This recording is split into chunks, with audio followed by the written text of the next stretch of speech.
Well, we got bait. We stopped at one marker, caught bait there.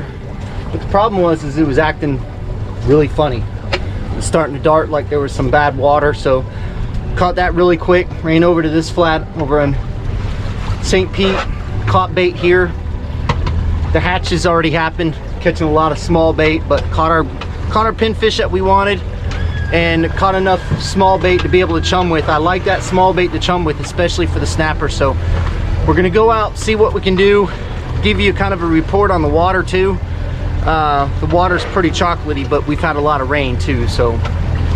But we'll see what happens. Chad went fishing without me, can you believe that? As I mentioned on the Friday fishing forecast. He didn't come home with any keepers though, so. Right, Chad? Got it. I'm gonna tell Chad he needs to be more interactive today.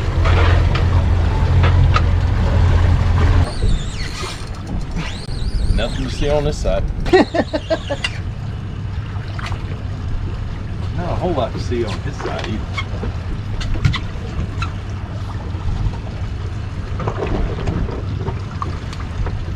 Man, thought he was bigger than that. Well, what we're doing, folks, is we actually found a new spot. We were going from one to the other and we marked this one spot.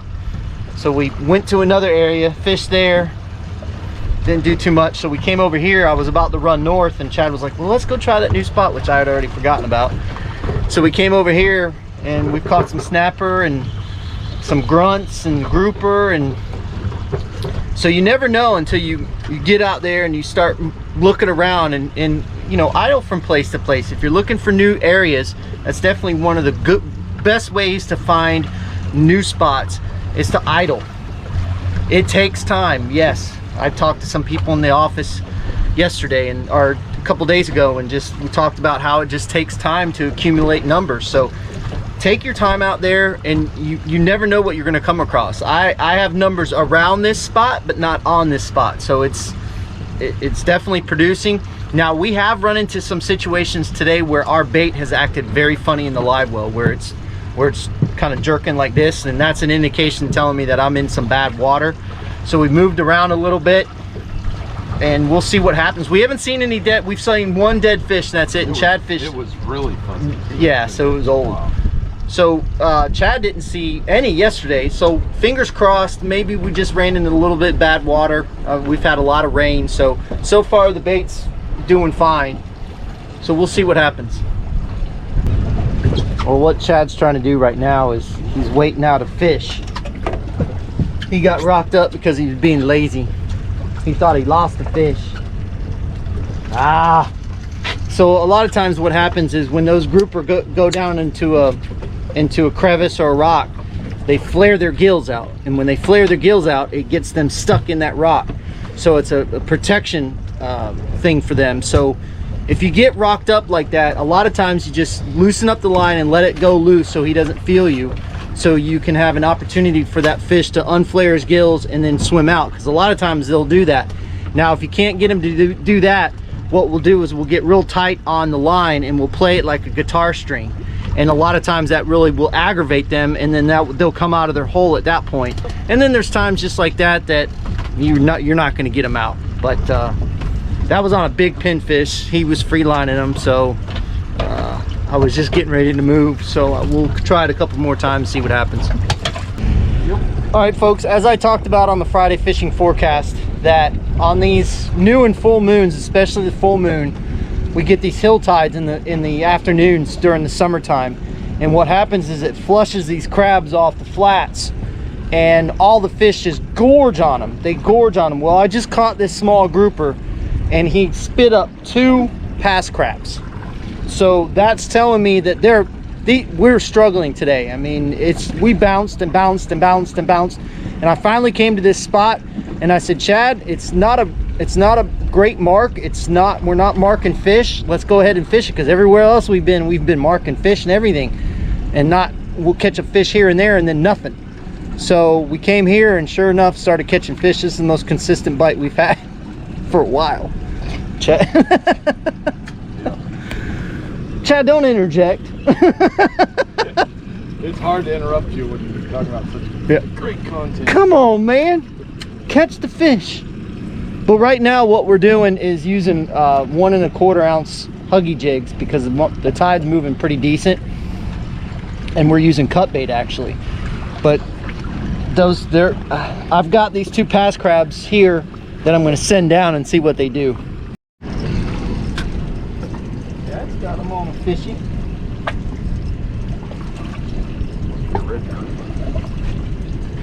No, he's a decent guy.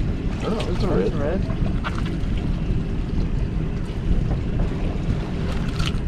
That big old pinfish. Yep. I just ate my bait. Come. His belly is packed. Probably packed full of crabs. Yeah, but I'm scared to squeeze because they Squeeze them. stink. Come on, Chad. Dude, they stunk. Just squeeze it. Whatever was in there Just gently squeeze it. was not made for human smelling. Come That on. was some stinky stuff.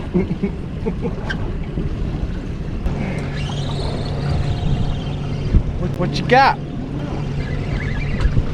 Little gag. Little baby. Come on.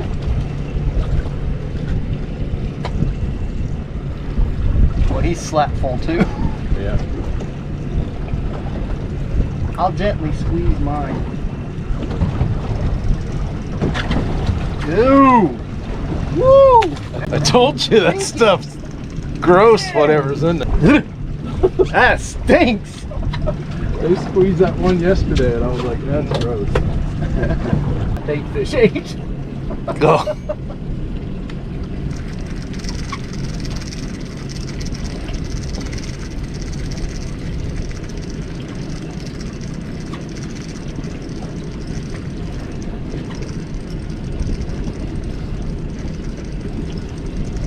Closer I get to the surface, because it's swirling. I was like, it's getting heavier and heavier as it comes up. And it ain't because.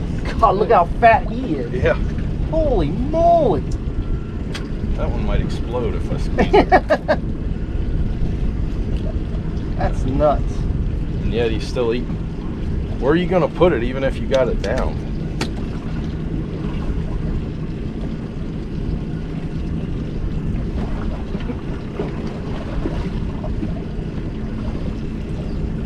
It's hard, whatever it is. Yeah, I'm assuming it's past crabs. It probably is.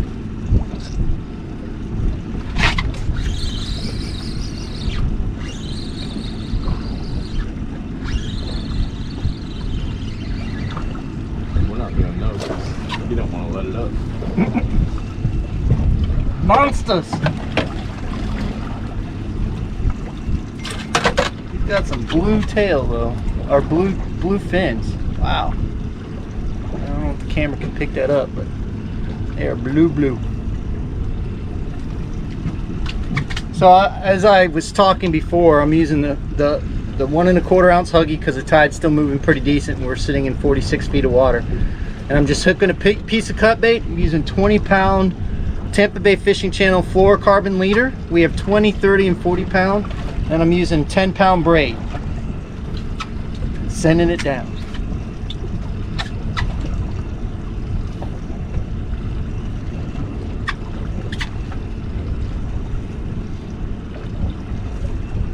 Can you believe we haven't gotten a food sponsor yet? Especially as much as I eat. I mean, if there was a perfect food sponsor, it would probably be me. Oh, You know, I mean, come some on. people are hand models, some people are feet models. I'm a food model all day. all day, every day. That's a All better day. fish. Uh-oh. Uh-oh. Come on, Chad. Oh, come on, man. We need to get you a high-speed reel or something. I need to get me a food sponsor.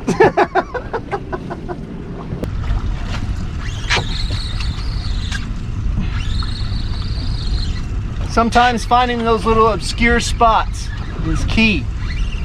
Like I said, we weren't marking any fish or anything. No, these aren't the biggest I was gonna fish. say, you're awful proud of these. Hey, I am proud the way today is gone. Yeah, it's been a slow bite. I think the major will be pretty good though, but coming off this full moon, I hate fishing. I think we're 2 days off the full moon. The fishing forecast on our the tide tables. Did you just get slapped? No, he almost did. on our tide tables, they said the inshore fishing forecast was a 1. I usually don't pay attention to that stuff, but they were right today. I looked at it and I'm like, that doesn't look good. And like I said, it's been a struggle. So all the grief he gave me in the Friday fishing forecast for fishing yesterday and not bringing home a truckload of fish. Maybe it wasn't me. Whatever. I'm just saying, it might have been the moon. You probably just lost a keeper. How about that? How about that? It wouldn't be the first keeper I've lost. Oh, and it wouldn't be the first one you released. You were the first one to do that, not me. You were the first one to cha-dunk, cha-dunk. And into the water he goes. At least I got mine in the boat. So again, if anybody out there owns a small restaurant or a sandwich shop or something like that and you want to get your name out there, it's not going to cost you any money except for some food. Uh-oh, Chad is on again. I'm on. Get him, Chad. Get up here. Get that 12-inch grouper. He's bigger than 12. He ain't much more than 15 or 16. Must be a gag because he's doing the death roll. Doing the twirl. Doing the death. No? A red that decided to do the death twirl.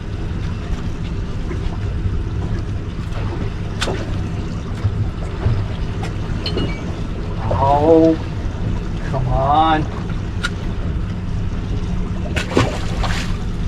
Well, folks, as Chad tries to make a decision if he wants to throw a hand-sized pinfish down there, I didn't cut bait this morning, but now that I'm catching a lot of fish on cut bait, I'm going to use my bucket bait cutter to cut some bait really quick so we have some. But we caught a ton of small bait on the flats this morning, but we caught some big bait out at the markers, so I'm going to take the big bait, chunk it in, and use the small stuff as chum.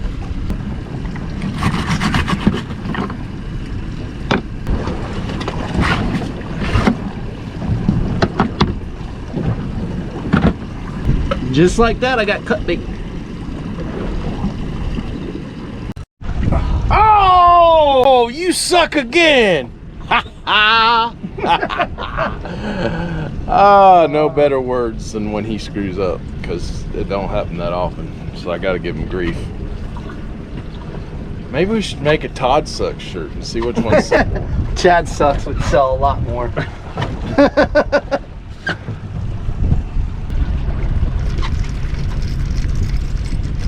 GoPro, start recording. He's gonna pull me out. Still not so sure he's not gonna pull me out of the boat.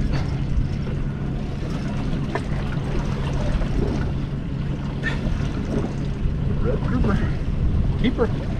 Think? I think so.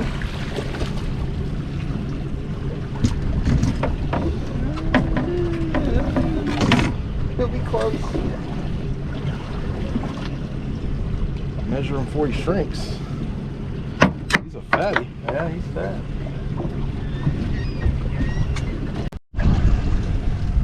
Okay, what I wanted to do is I wanted to show you what this spot looks like, because there's not a lot to it. And it's you can see that it's showing some fish on the bottom, but you can see where it's hard bottom right in here, and see these squiggly lines?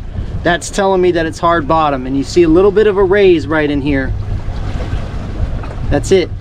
But that's telling me that it's hard bottom, and I'm actually pulling away from the spot right now. So I'm going to turn around and go back over it and show you guys exactly what I'm looking for, so you can get a better idea. But you can see how the squiggly lines disappeared. So I'm going to go back through it and just show you exactly what I'm looking for. It's very subtle, and as you saw, we caught quite a few fish on there. We got a keeper red grouper, caught some snapper, but just a little dot right there.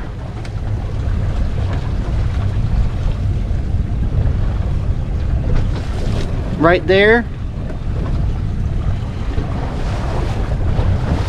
And then this is the most significant part of the whole thing right there.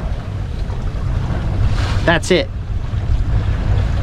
So that's what I'm looking for. That is a prime example of something that's obscure and not real standoutish. And even on the sonar, it really doesn't stand out too much, and we're not even really marking any fish, except for there's a nice hump there. Yeah. And you can see some fish right on that hump. But that's what I'm looking for. It just gives you an idea of even subtle stuff like that is huge, because even if you see something and you're like, I don't know, fish it. Just drop down, fish it. If you get bit, you get bit. If you don't, you don't. You just move on. So you can tell right now we're coming up the channel edge. So I'm going to go back down.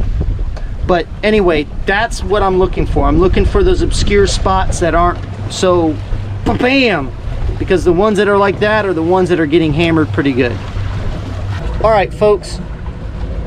I discussed it in the Friday fishing forecast, and I talked about the outflow boundaries and things like that, and it's actually setting up just like I thought it would. As again, as I said, I'm kind of a weather nerd. It's probably a good thing I am, because it just helps us when we're on the water to really monitor what's happening and what's going on. But you know, right now what's happening is there's this outflow boundary. You can see it in the blue right there and here, and it's starting to push inland just a little bit. So what's going to happen is it's going to make those thunderstorms pop right on the coast, even though there's some inland. But once that moisture gets to where it needs to get to, those thunderstorms are going to pop off right on the edge of the coast. So when I talk about that, it's a very important thing, because it allows you to really watch the weather and understand that this outflow boundary is pushing out. If it was going the other way, then I wouldn't be so concerned about it. But since it's going inland, just barely, it's barely pushing inland, then that's telling me we don't have a sea breeze. So that's telling me that it's gonna pop off right on the coast. So just a little bit of a I guess heads up, whatever. Well, folks, off in the distance, you can see exactly what I was talking about. That outflow boundary is building. Those storms are building right on that outflow boundary. Chad and I are probably, well, not probably, we're gonna head in here in just a couple minutes. All right, beep, beep, beep, beep. This special weather bulletin is brought to you by the Tampa Bay Fishing Channel. Oh, Lord. This concludes, what was that? This concludes your broadcasting announcement, I think is what they say. Something like that. Beep, beep, beep, beep, beep, beep. Weather Service. No, we're not the National Weather Service, but we are in Ruskin. Out. Because there's a lot of lightning with this one. A lot of lightning. But it was an okay day. And we still caught fish. We had a good time. We actually found a couple of new spots. We found this one that has a ledge that goes from 47 to 52, but it's not like a ledge. It's a gradual slope down, and it had fish on it. We caught some fish off of it, and then it shut down. So and we found that from moving from one spot to another. So you never know. So always take your time to look for new areas, because we've got over 1,100 waypoints in here. So you can find the spots. You just got to take time. But anyway, I just wanted to show you guys that. Thank you for all the support. We really appreciate it. We have the get together on July 10th at Sunray Marine. So go to our Facebook page and you can RSVP there, or just come on up. We're gonna have a food truck, we're gonna have an ice cream truck, we're gonna have a reggae band. So it's just gonna be a good time. It's just to get what? Public service announcement. The ice cream truck is sold out. No more ice cream left. Oh Lord, he's gonna put a hurting on the ice cream truck. Large order. They did not know there was gonna be a fat boy in the house. So anyway, we've got that coming up July 10th. Thank you again for all the support that you guys give us by buying our jigs online, but coming to the office and buying jigs, going to Southeastern and buying jigs. We really appreciate that. I can't thank you enough. It's what keeps us going, and in creating more content and trying to get things out there that are a little bit different. But we're gonna fly home so we don't get caught in that, and then it's back building behind this way. That's the one I'm more worried about than anything. But anyway, fish more, catch more. See you on the flip side.